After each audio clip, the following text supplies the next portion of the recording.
क्या होता है इम्पल्स फंक्शन? इम्पल्स फंक्शन मतलब सडन इनपुट। किसी भी सिस्टम में जो अपनी तरीके से काम कर रहा है उसमें सडन अचानक से t इक्वल टू 0 पे इनफाइनाइट मैग्नीट्यूड मिल जाए तो वो क्या है? वो एक इम्पल्स इनपुट है। फॉर एग्जाम्पल, आप ये एक फिजिकली मैं आप सिर्फ ऐसे ही समझा रहा हूं, ये सिग्नल नहीं है, इनपुट नहीं है। आप बैठे हैं आपके रूम में, बैठे हैं और अचानक से बाहर से तेज आवाज आए, समझ लीजिए बाइक का हॉर्न बजा हो और आपको डिस्टर्ब कर दे, तो आपके सिस्टम में वो एक इम्पल्स इनपुट है। t इक्वल टू 0 पे मतलब in no time infinite input मिल गया। वहां पे इनपुट क्या है? नॉइस, इनफाइनाइट नॉइस मिल गई। समझ रहे हैं ना कहने का मतलब? सो इसको डिफाइन करते हैं हम डेल टी से, और डेल टी की वैल्यू क्या होती है भाई साहब? t इक्वल टू 0 पे ही ओनली डिफाइंड होती है और ये होती है इनफाइनाइट, यानी कि नो टाइम ये t इक्वल टू 0 पे इनफाइनाइट मैग्नीट्यूड मिल जाए आपको। ओके, एल्स इसकी वैल्यू है 0 for any value of t, t is not equal to 0 किसी भी वैल्यू पे एक्सेप्ट t इक्वल टू 0 को छोड़ के सभी दूर इसकी वैल्यू क्या है? 0 है। इसे हम इम्पल्स फंक्शन बोलते हैं, है ना? यानी कि इम्पल्स फंक्शन को यदि ड्रॉ करने की कोशिश करूं मैं तो वो क्या हो जाएगा सर? यदि ये टाइम डोमेन है तो कहानी कुछ इस हिसाब से हो जाएगी कि t इक्वल टू 0 पे ये है आपका infinite magnitude, this is nothing but the infinite magnitude, ये है time t, so t equal to 0 पे ओनली। अब ये सब सिग्नल एंड सिस्टम में आप पढ़े हैं, वही की ये कहानी है। सिग्नल एंड सिस्टम्स नाम ही है तो सिग्नल्स भी पढ़ोगे, सिस्टम्स भी पढ़ोगे, तो ये सब एक टाइप के सिग्नल्स है।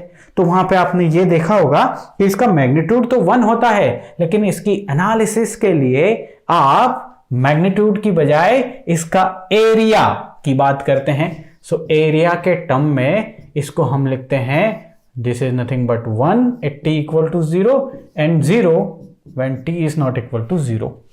ये इन टर्म्स ऑफ एरिया है, ध्यान रखें भैया।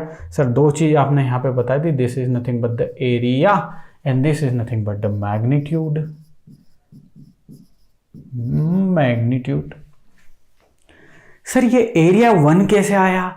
सब कुछ सिग्नल सिस्टम में बेहतरीन तरीके से सर ने पढ़ाया है ना आपको, तो ध्यान रखने का। उन्होंने प्रॉपर समझाया है कि कैसा इसका एरिया फाइंड किए हैं जी। ओके सर, इतनी बात समझ में आ गई हमें। तो देखो मैथमेटिकल एनालिसिस के लिए ये इनफाइनाइट का तो कोई मतलब नहीं है ना, तो जब भी इंपल्स फंक्शन आएगा हम एरिया से, यानी कि इसका जो 1 वैल्यू है उससे ही प्रोसीड करेंगे। Over the time area is nothing but over the time t equal to 0 से इनफाइनाइट, सिर्फ और सिर्फ इस मैग्नीट्यूड को एरिया के फॉर्म में डिफाइन कर दिया है, बस इतनी सी बात है। ठीक है सर, ये इंपल्स फंक्शन हो गया। दूसरा फंक्शन जो है that is the unit step function. अब ध्यान से देखिएगा, यूनिट स्टेप फंक्शन क्या बोला है भाई? ये एक कांस्टेंट कमांड को शो करता है फिजिकली। सर कांस्टेंट कमांड क्या होती है? देखो गर्मियों के दिनों में बाहर से आए, आप पंखा चालू किया, ऑन ऑफ था, ऑन किया, एक कांस्टेंट इनपुट उसको दे दिया चलने के लिए। इनपुट मतलब करंट दे दिया आपने, एक पर्टिकुलर करंट, कांस्टेंट करंट, एक particular time t equal to 0 के बाद से आपने दे दी। तो उस पंखे के लिए आपने जो स्विच चालू किया वो क्या है भाई? है जी बताइए। वो है सर हमारी यूनिट स्टेप इनपुट या स्टेप इनपुट। सर समझ में आया। अब रेगुलेटर को लेके आते हैं पिक्चर में। पंखा चल रहा है 1 की स्पीड से, अब आपने रेगुलेटर को कर दिया 2 पे, तो अगेन आपने एक स्टेप इनपुट दे दिया है। मैग्नीट्यूड 1 के टाइम पे 1 में, 2 के टाइम में अलग मैग्नीट्यूड, 3 के टाइम पे रेगुलेटर जब 3 पे है तो अलग मैग्नीट्यूड, 4 पे है तो अलग मैग्नीट्यूड, अलग अलग मैग्नीट्यूड, लेकिन कांस्टेंट मैग्नीट्यूड। ये किस चीज के मैग्नीट्यूड है? उसके अंदर जाने वाले करंट के। सपोज 1 एम्पियर पे एक स्पीड है, 2 जैसे 2 किया 2 एम्पियर उसमें जाने लग गया तो तेज घूमने लग गया, 3 एम्पियर जाने लग गया। तो समझ गए ना बात को। एक constant command is nothing but the unit step, इसको डिनोट करते हैं u ऑफ t से, और इसकी वैल्यू होती है 1 at t equal to 0। 1 is for the unit step, या फिर जो भी मैग्नीट्यूड हो a ले लीजिए, और 0 होती है when t is lesser than 0, sorry ये यहाँ पे थोड़ा सा मिस्टेक हो गया है, when t is greater than 0। सो ये होता है आपका यूनिट स्टेप। यहाँ समझिए ग्राफ में समझने में बड़ा आनंद लीजिए जरा। ये हम बोले सॉरी, दिस इज द कहानी, ठीक है। ये u ऑफ t है, this is nothing but the time scale, इसकी वैल्यू हो गई ये, this is nothing but a। 1 हो तो यूनिट स्टेप, 2 है तो इसकी वैल्यू 2, लेकिन वो वैल्यू कब होगी, t ग्रेटर देन 0 पे इसकी वैल्यू 2 है। ये एक लाइन t की कोई सी वैल्यू पे a इज फिक्स ना, इसे ही तो बोलते हैं कांस्टेंट कमांड है। t इज ग्रेटर देन 0, कोई सी भी वैल्यू लिख लीजिए, t equal to 2, t equal to 9, कुछ भी ले लीजिए, इसकी वैल्यू क्या होगी। अरे पंखे में यदि आपने 2 पे सेट किया और 2 एम्पियर करंट जा रहा है, 1 घंटे बाद भी वही जा रहा होगा, 10 घंटे बाद भी वही जा रहा होगा, यस और नो। सर समझ गए सर, ओके। लेकिन यदि आपका समय t से 0 है, अब आप बताओ, मुझे बताओ आप, पंखा जब आपने चालू किया था वहां से ले लेते हैं, जैसे ही ऑन किया उसके अंदर एक कांस्टेंट कमांड गई और वो काम करने लग गया, लेकिन जब वो कमांड आपने नहीं दी उससे पहले सिचुएशन क्या थी, 0 थी सर, एवरीथिंग वाज 0। सो ये लिख लिया मैंने यहाँ पे 0। समझ गए यूनिट स्टेप फंक्शन को सर, समझ गए, ओके सर, ये होता है सर। लेकिन the question is a t equal to 0 पे इसकी वैल्यू क्या होती है भाई। अगेन सिग्नल एंड सिस्टम में पढ़े होंगे, सर ने बताया था ना आपको कि t इक्वल टू 0 पे वैल्यू डिफाइन कर ही नहीं सकते आप। कैसे नहीं कर सकते हैं, देखो ये सडन चेंज हो रहा है t इक्वल टू 0 पे, 0 से a जा रहा है, तो आप बताइए कोई एक वैल्यू बता सकते हैं क्या आप, नहीं बता सकते। तो t इक्वल टू 0 पे नॉट डिफाइंड है, ये डिफाइंड नहीं है भैया। कहां पे, at t equal to 0 defined नहीं बोल दीजिए, या फिर can not be identify, we can not determine the value. लेकिन अगेन मैथमेटिक्स में लगेगा कहीं ना कहीं कि सर इसकी कुछ वैल्यू होनी चाहिए, तो एवरेज ले लेंगे, सीधी बात है कि एवरेज ले लेते हैं। और एवरेज क्या ले लेते हैं भाई, एवरेज ले लेते हैं 0 plus a by 2, so this is nothing but a by 2, ये ले लेते हैं। आपके पिताजी ने आपके हर मंथ पैसे डाले आपके अकाउंट में, नहीं कैश डाले,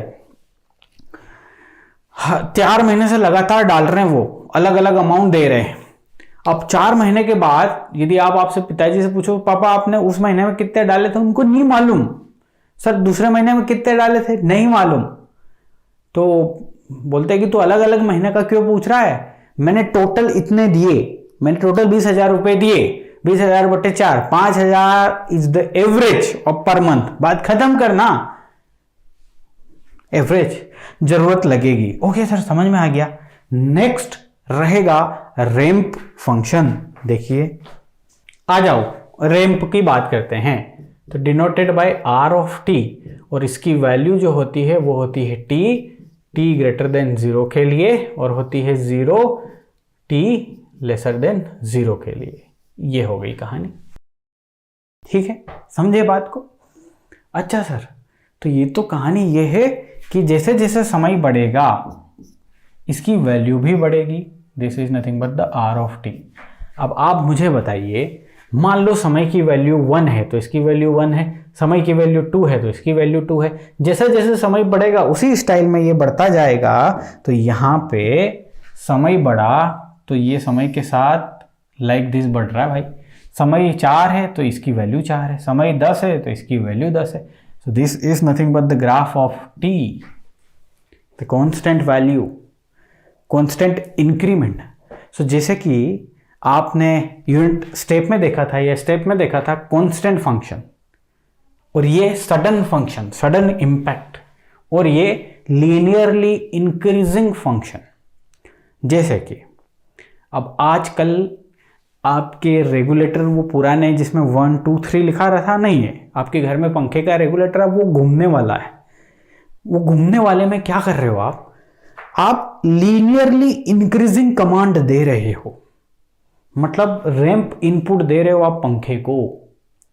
पंखे के अंदर पहले क्या होता था, ध्यान से सुनना मेरी बात, ये पंखा है, आपने रेगुलेटर को 1 पे सेट करना है, 2 पे सेट करना है, 3 4 और 5, पहले की बात कर रहा हूं, पहले के जमाने में जो होता था 1 पे। फॉर एग्जांपल पंखे में जा रही करंट यदि 1 एम्पियर है, यहाँ 2 एम्पियर है, यहाँ 3 एम्पियर है, यहाँ 4 एम्पियर और यहाँ 5 एम्पियर, मैंने मान लिया बस।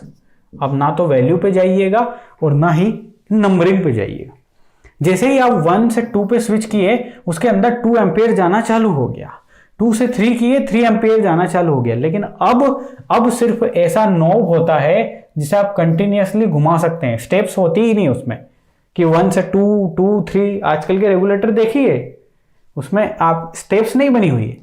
तो यहां पे आप लीनियरली इंक्रीजिंग करंट दे रहे हैं, 1 ampere, 1.2, 1.3, 1.5, 1.6 and 2 and 2 like this, यानी कि करंट की हर एक वैल्यू यदि आप इसको घुमा रहे हैं तो आप पंखे को कौन सा इनपुट दे रहे हैं जी, जो टाइम के साथ लीनियरली इंक्रीज कर रहा है, यानी कि रैंप इनपुट। तो हमेशा ऐसे इनपुट, हमेशा ऐसे सिग्नल जो कि लीनियरली इंक्रीजिंग हो, उन्हें हम क्या कहेंगे बाबूजी? सर लीनियरली, उसको हम बोलेंगे रैंप फंक्शन या रैंप इनपुट। तो फिजिकली एग्जिस्टिंग इनपुट है, इसीलिए इसके बारे में मैंने चर्चा करी। सिमिलरली आप पैराबोलिक ले लीजिए और साइनोसॉइडल ले लीजिए। तो पैराबोलिक भी ले लेते हैं। देखिए जरा, पैराबोलिक फंक्शन जो है उसका फंक्शन जो p ऑफ t ले लेता हूं। चलिए, इसकी वैल्यू होती है t²/2, parabolic in the nature. कब? लेकिन when t is greater than 0, और इसकी वैल्यू होती है 0 when t is lesser than 0। ठीक है, यानी कि जब इनपुट का जो सर चेंज होगा वो कुछ इस फैशन में होगा, तो उस टाइम पे हम इसको क्या बोलेंगे? Parabolic function like this is nothing but the t²/2। हाँ, इसका कुछ भी मैग्नीट्यूड हो सकता है, a लिख लेते हैं। यहाँ पे भी सर t की बजाय a ऑफ t, यानी कि एक पर्टिकुलर नंबर से मल्टीप्लाई, सब कुछ हो सकता है। जो वैल्यू है वो कहानी है, समझ जाएंगे सर, है ना। इसके अलावा एक और महत्वपूर्ण है, that is the sinusoidal functions. तो देखो प्यारे बच्चे, साइनोसॉइडल फंक्शंस को करने के लिए बहुत आसान चीज, साइनोसॉइड जो क्या करते हैं, देखो आपने साइन की वेवफॉर्म देखी या नहीं देखी बताइए? हाँ सर, साइन की वेवफॉर्म देखिए, जो कंटिन्यूअसली क्या होती है, अप डाउन लाइक दिस, है ना। यानी कि वाइब्रेशन का नेचर है कि नहीं साइनोसॉइडल। किसी पर्टिकुलर सिस्टम में यदि वाइब्रेशंस लगे हों तो हम बोलेंगे साइनोसॉइड्स लगे हैं, ऑसिलेशंस हैं, साइनोसॉइड्स हैं, है ना। और साइनोसॉइडल के लिए बेस्ट सूटेड फंक्शन हो गया आपका साइन ओमेगा टी, कोस भी ले लीजिए, कोस ओमेगा। इस टाइप के नेचर के जो इनपुट्स हैं उन्हें हम साइनोसॉइड फंक्शंस बोलेंगे। सर बेसिक चीजें समझ गए। अब आइए मुद्दे पे, लाप्लास ट्रांसफॉर्म पे आएंगे और लाप्लास ट्रांसफॉर्म के इस फंक्शन से सारे इनपुट्स को ट्रांसफॉर्म करके देखेंगे कि इस डोमेन में इनकी क्या क्या वैल्यू है। इसके अलावा भी डिफरेंट फंक्शंस देखेंगे और ये देखेंगे कि लाप्लास में उनकी वैल्यू क्या होती है। ये सब क्यों कर रहे हैं? क्योंकि इंटायर कंट्रोल सिस्टम में हमें एस डोमेन वाला फंक्शन चाहिए सर। तो टूल दे दिया, अब कुछ फंक्शन भी इकट्ठा करके लेके चलते हैं ना, भर लो झोले में, चल रहे हैं अपन इस यात्रा में, काम आएगी चीजें। मिलूंगा अगले लेक्चर में, बाय बाय।